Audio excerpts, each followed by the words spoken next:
guy that's been saying, shut your f***ing face, you're getting a tier list. What's going on with ya, big dog? And it is an amazing day for Yu-Gi-Oh! I hope that your day, phenomenal. But if it isn't, do not let the things that have happened at the beginning of your day ruin what is the rest of your day. The TheCaliEffect. I think I said it in 2020 maybe. And today, thanks to you guys, per request, we are going to be doing a hand trap tier list. I'm gonna be updating you on the most powerful hand traps in Yu-Gi-Oh! Right now. I have to say, guys, thank you so much for the support. I do read comments, and if you guys have an idea for a particular video, go ahead and let me know down below in the comment section. Maybe it's a certain type of tier list you want to see. But I swear to God, if you're asking for a board breaker tier list too, just wait. The must-play category are the creme de la creme. These are the top hand traps that you must play. Main board worthy are hand traps that aren't mandatory, but if you decided to put them in the main board, you might get some better results. Borderline are hand traps that could be in the main board, could be in the sideboard. Side worthy are hand traps that I would strictly only play in the sideboard, and these hand traps can do some damage against some of these decks. And lastly, these hand traps are good. I swear to you, these hand traps are so good. They're really, really good. So I bet you're wondering, what is the criteria that we are using to place these hand traps in their particular category?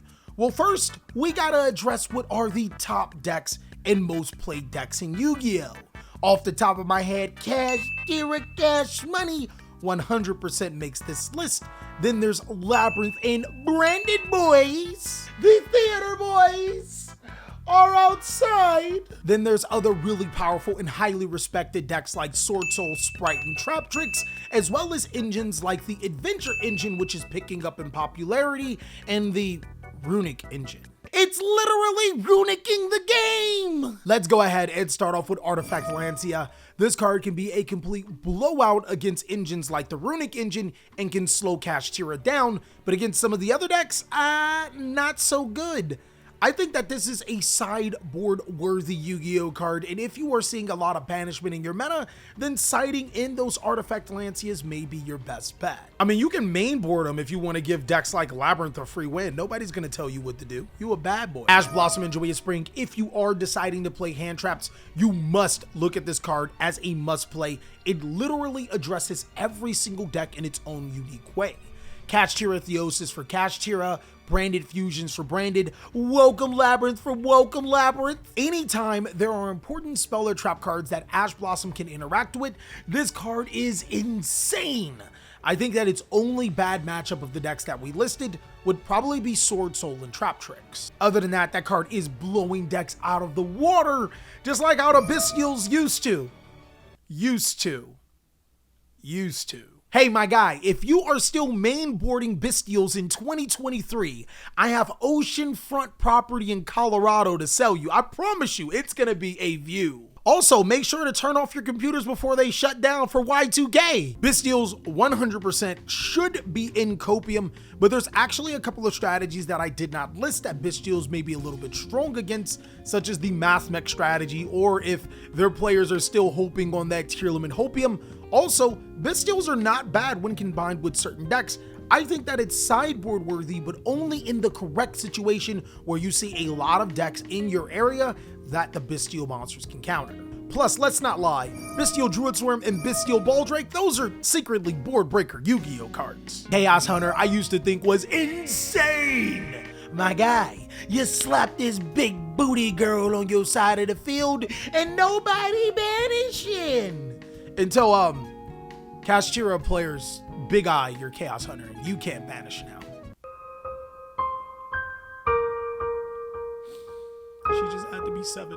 In stars, not of age, my friends. Chaos Hunter actually trades extremely well against Runic variants, as your opponent won't be able to activate any of the Runic spell cards because they can't resolve the effect to banish. Contact C also does pretty well against Branded, and of course does fairly well against Kashtira, this is easily a sideboard-worthy Yu-Gi-Oh card. Whatever you do, my friends, just don't summon it against Sprite and Labyrinth. They'll laugh at you, and if you summon it against a Sword Soul player, you might want to get checked out. It's a level 6, my friend. You gave them a free Padone. Speaking of Sword Souls, my favorite aesthetically pleasing hand trap so far, Dummy Mommy.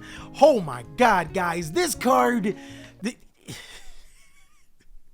One day you will rue the fact that Dummy Mommy will destroy a monster from the extra deck, allow you to draw 2 cards, and can special summon a monster from the hand. It's gonna be good one day.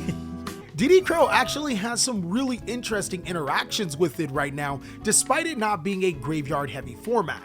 Though I don't think that it's necessarily good, it could banish the Tingy monsters in the graveyard. It can banish targets in the graveyard of Big Welcome Labyrinth, the Big Welcome Labyrinth itself in the graveyard, as well as the trap card that your opponent targets with Lovely Lady of the Silver Castle. It can banish cards targeted by Runic Fountain. Hell, it can banish Trap Trick Holtea and cards targeted with the Bujin link for Sprite.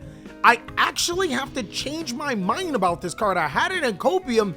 I'm gonna say it's borderline. I do not think that this is a sideboard worthy card. It also won't have the high impact of some of these other cards that I'm gonna list in borderline or higher, but if you do need a complementary hand trap, then here's your boy. Dimension Shifter in every single one of my hand trap tier list for so long has been main board worthy, must play.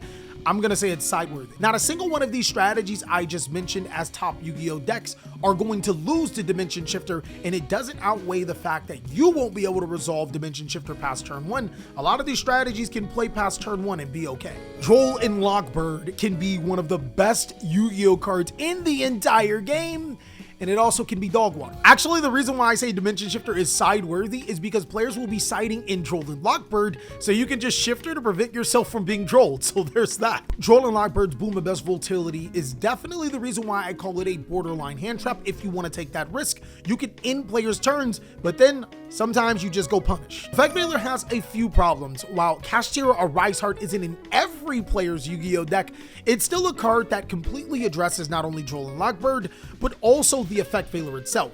Though I still do think that it is a powerful card, you can actually go without this card and not miss a heartbeat. It actually reminds me of DD Crow. It's not going to be your main hand trap. It's definitely going to be a great complementary one though. Fantastical Dragon Phantasme. Yeah. Now on my tier list that I did on Twitch, by the way, you can catch me there Monday, Wednesday, Friday, 2 p.m. Pacific Standard Time.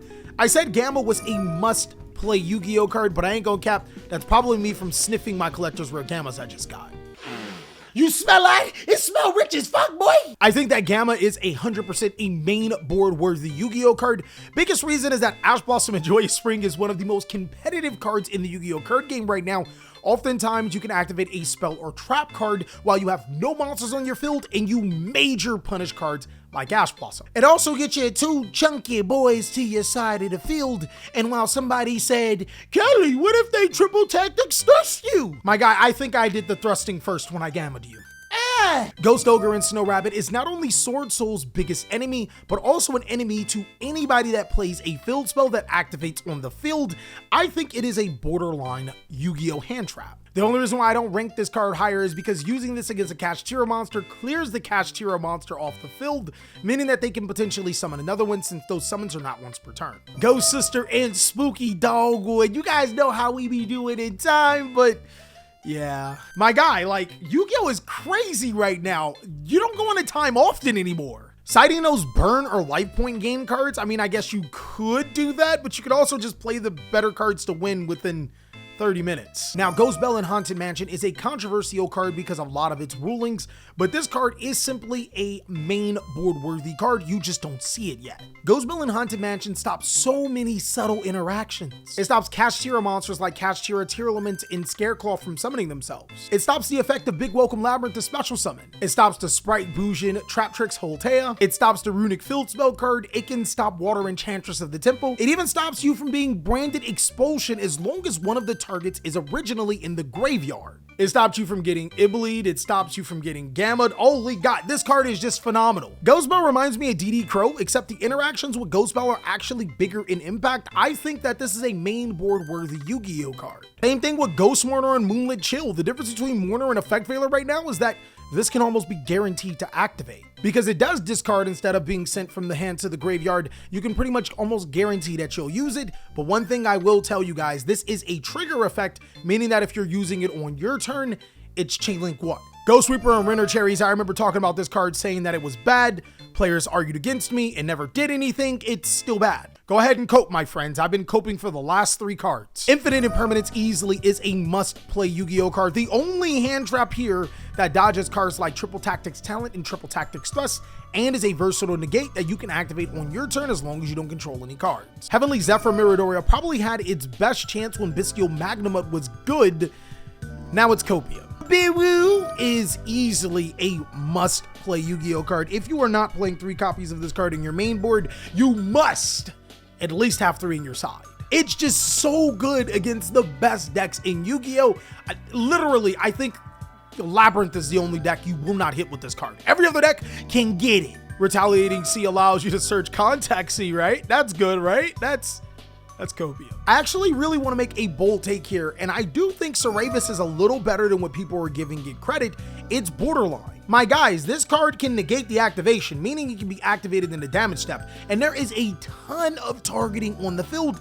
Think cards like Kashtira Riceheart, Dogmatic Punishment for Labyrinth, Shishao for Sword Soul, Kashtira Finver. It's not bad and can be searched through Preparation of Rites and Herald of the Archetype. If you're playing a ritual deck, consider it. Skullmeister, you actually better watch out for this boy. He's one of the chunkiest hand traps in the entire game at 1700. He can stop the Tingy monsters. He can stop the branded monsters that activate in graveyard. These are plays. Come on, guys, I'm working here. He can stop Big Welcome Labyrinth. He can stop the targets that they send to the graveyard for Dogmatic Punishment, though you probably just want to stop the punishment. I'm actually going to make another bold take with Skullmeister. I think it's right there with DD Crow. I think it's a borderline card. It's not a hand trap that you want to be supplementary to your hand trap lineup. It's something that you want to be complementary to be able to stop those really niche effects. Flying, flipping C, my boys. This is easily a must-play Yu-Gi-Oh card. My guys, summon this monster in defense, then flip it up, destroy all your opponent's monsters. They don't stand a chance. All right, guys, I'm coping. And lastly is Token Collector. The Adventure Engine is up, Sword Soul is up. I actually think that this is a side-worthy card. Not only being able to stop the Sword Soul engine in its tracks and also stop the Adventure Engine, you can summon this card to stop Nibiru. My guys, if you ever have a problem with Nibiru, normal summon Token Collector, proceed to combo, my friend. You not getting the Biru. You not getting the Biru. And that is all that I have for my hand trap tier list for March of 2023. I want you to let me know, do you think any of these cards are a little bit too high? Do you think some are too low? Of course, if you have a particular tier list you want to see, let me know down below in the comment section. And until then, be sure to check out these videos as I'll catch you on the next one.